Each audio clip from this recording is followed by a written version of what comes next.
Voltando um pouco no nosso conteúdo, a gente lembra que Roma, a Roma antiga, que a gente estudou, ela chegou ao fim, pelo menos no Ocidente. Antes que ela chegasse ao fim e sofresse as invasões bárbaras ou germânicas, ela dividiu o Império em dois, o Império do Ocidente e o Império do Oriente. Apenas o Império do Ocidente vai cair. O Império do Oriente ele permanece vivo e ele vai se transformar no Império Bizantino, que é o conteúdo da aula de hoje. Então vamos lá. Antes disso tudo, Constantino, o imperador romano, ele vai mudar a capital de Roma para Bizâncio, a cidade de Bizâncio no Oriente, e ele muda o nome da cidade para Constantinopla, e ali se torna um novo centro romano mundial. Quando o Ocidente já tinha caído, o Oriente já estava preparado, já estava equipado para essa capital, para essa nova demanda imperial. Então agora nós temos Constantino assumindo Roma lá em Bizâncio, que agora é Constantinopla. Entre o Mar Negro e o Mar Mármara, o que vai facilitar o comércio, vai ser um ambiente de fácil comercialização. Senhor! Ei, garoto! Vá até Constantinopla e peça ajuda, rápido! Esses pagãos vão acabar com o nosso império. Senhor, Roma caiu. O Império de Roma implora por vossa ajuda. Senhores, Roma está sendo destruída e clama por nossa ajuda. Eles são os fracos, não aguentam segurar meia dúzia de germaniquinhos fracotes? Quem é o chefe? O Império vai ser com Justiniano, só que Justiniano ele almejava conquistar novamente os territórios romanos do Ocidente, o que nunca vai acontecer. O que vai acontecer é que ele se torna um grande legislador e basicamente isso. Ele se torna um grande legislador, ele vai conseguir impedir todas as manifestações durante seu período de governo, mas com sua morte, as revoltas, as migrações para Constantinopla vai fazer com que se acabe o Império Bizantino. O cristianismo. Antes do cristianismo, uma sociedade hierarquizada. Então nós temos a figura de uma sociedade dividida de uma forma de pirâmide. Então nós vamos ter o imperador, nós vamos ter o clero, nós vamos ter a nobreza, nós vamos ter os camponeses, os escravos. Isso tudo em um formato de pirâmide. Bom, temos o cristianismo como religião oficial. Só que, lembra lá no cisma religioso? Então, aqui nós estamos falando de uma igreja ortodoxa. Não é a igreja apostólica romana. Aqui é uma igreja ortodoxa. Mas é cristã, do mesmo modo. Só que aqui nós vamos ter uma proibição muito conhecida hoje em muitas religiões, que é proibir-se cultuar imagens. Só que Justiniano ele proíbe todas, menos a de Jesus Cristo. Então, ele proíbe todas as imagens, estátuas, santinhos. Com qual intuito? Qual era o intuito de Justiniano em proibir a adoração de imagens? Bom, quem que vendia essas imagens?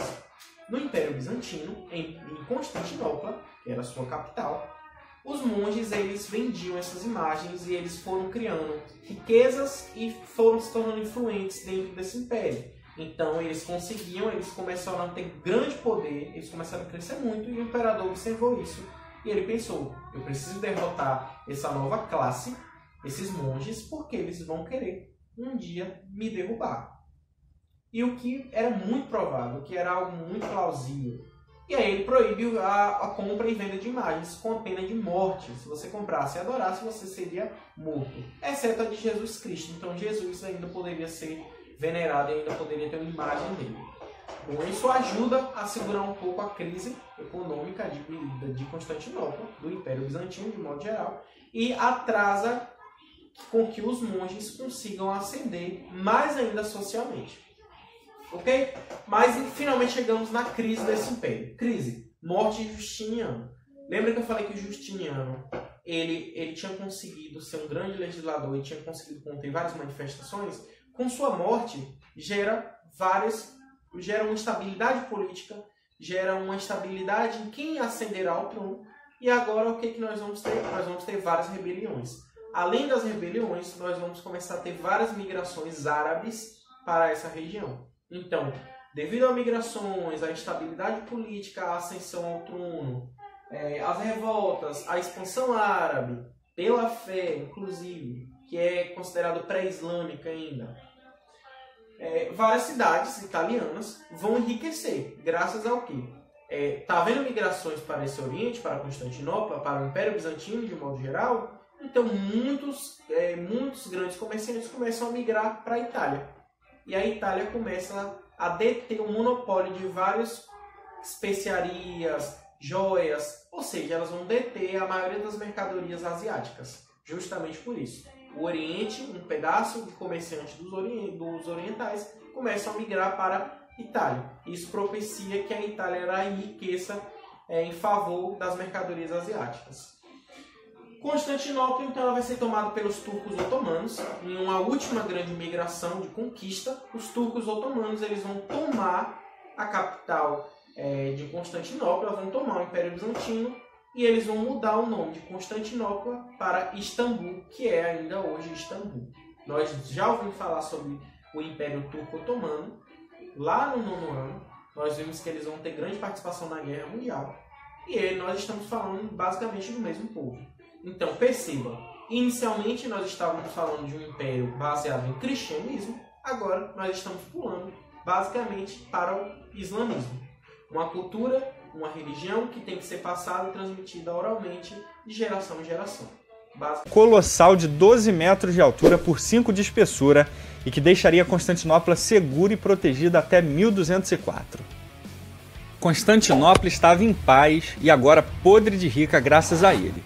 O primeiro imperador capitalista da história, Zenão I. Ele faz uma série de reformas tributárias que fazem a economia do Império Bizantino disparar. Quando ele morreu em 518 AD, o tesouro do Império tinha 150 mil quilos de ouro. Sabe quanto é isso? Muito ouro. Era tanta felicidade e grana que o imperador Justiniano I e o povo resolveram apostar em corridas de cavalos. Mas num dia normal, no ano 532 AD, algo inesperado aconteceu.